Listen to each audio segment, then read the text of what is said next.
When you think of the Freedom Convoy, does your whole heart swell with love and admiration?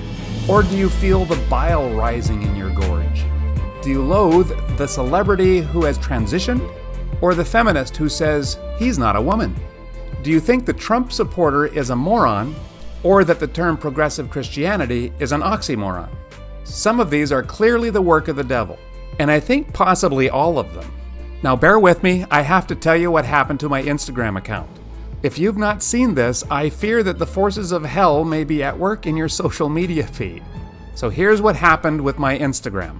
I think those things that they call reels that you watch the little videos. About a month ago, my Instagram feed switched from liberal to conservative. I used to get more videos trying to show that Trump supporters were dumb, or that DeSantis was a fascist. And I was getting videos on why we should cancel J.K. Rowling. But then it switches to videos about how progressive Christians are trying to infiltrate and take over the church, or about how Trudeau is a fascist, and all kinds of research about how mask mandates and lockdowns were a complete waste of time and did nothing but harm and no good. And lots of Jordan Peterson. This isn't the first time I've seen this switch. As a matter of fact, it happens about every 3 weeks. And the funny thing is, usually at about the same time, my TikTok feed switches the opposite direction.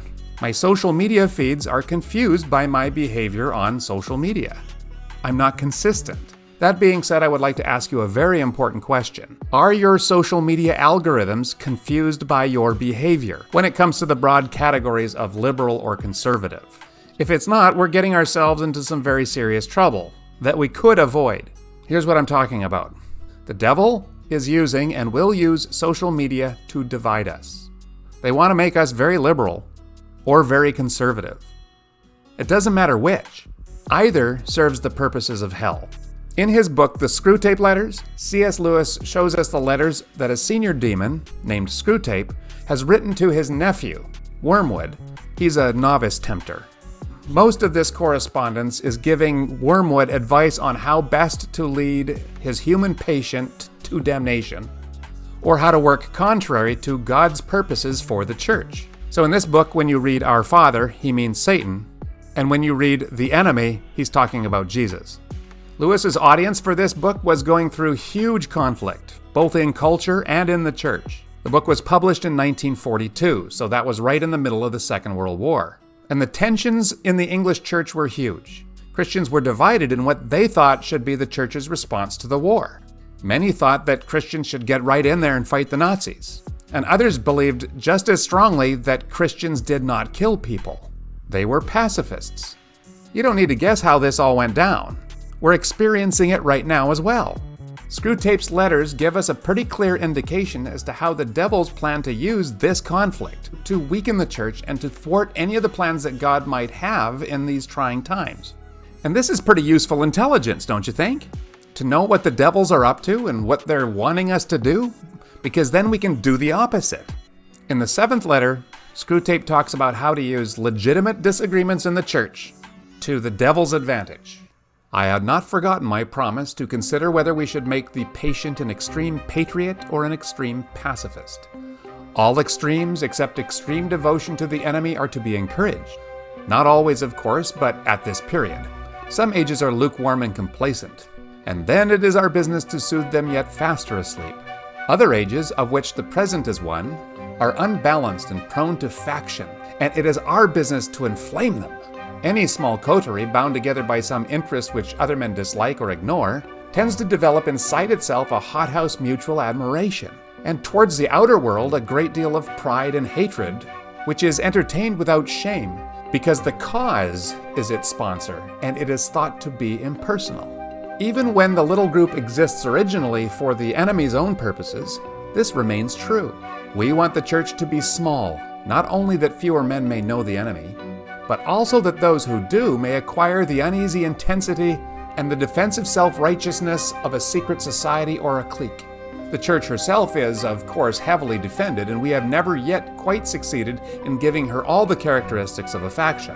But subordinate factions within her have often produced admirable results, from the parties of Paul and of Apollos at Corinth down to the high and low parties in the Church of England. It's like Lewis has written these words for today. Did you notice which side the devils are on? Neither. The side doesn't matter, they just want the extremes. The extremes widen the division. They increase pride and hatred. They make people stop listening and shout louder, to demonize the other side. When we are on the extremes, we do what the devils want us to do. And somehow they make us think it's okay, even in the church, because we so firmly believe that our cause is right. We've seen this quite a bit in the last 10 years. Politics and the pandemic have pushed people to the extremes. And from the extremes, everyone looks like the enemy. And all this makes the devils dance with hateful glee. Now, we can't expect all the talk show hosts and influencers and politicians to be obedient to the Lord, but it is expected of the children of God. By His Spirit, we must stay away from the extremes. There is very little truth there. We want to be a light to the world. We don't want to reflect the world in the church. We can totally disagree. As a matter of fact, disagreement is quite healthy. The problem is when we take our disagreements to the toxic level. At the toxic level, it's more important to be right than to be obedient. It's not about resolving, it's about winning no matter what the cost. The other side becomes the them to our us, and then we begin to treat them with contempt. And they might, if they're not strong, reciprocate. And then our worldview begins to change, and we begin to see enemies everywhere. And then any behavior is justified, and God is on our side. As God's people, we need to seek unity and truth through the disagreements. And you won't find unity and truth in your social media feeds. And you certainly won't if they only tell you one perspective. If you are using social media feeds to stay informed, and the algorithms are not confused by your behavior online, it may be that you have fallen prey to the work of the devils. Nobody could put Jesus into a box. And they shouldn't be able to put His people into a box either, but they are really trying hard. The devils lost big time in a major disagreement in the early church. It was bigger than all our issues combined, and the church was strengthened through this disagreement. Watch this video about what they did then to preserve unity and allow no room for the toxicity that the devils love so much. Thank you, and we'll see you there.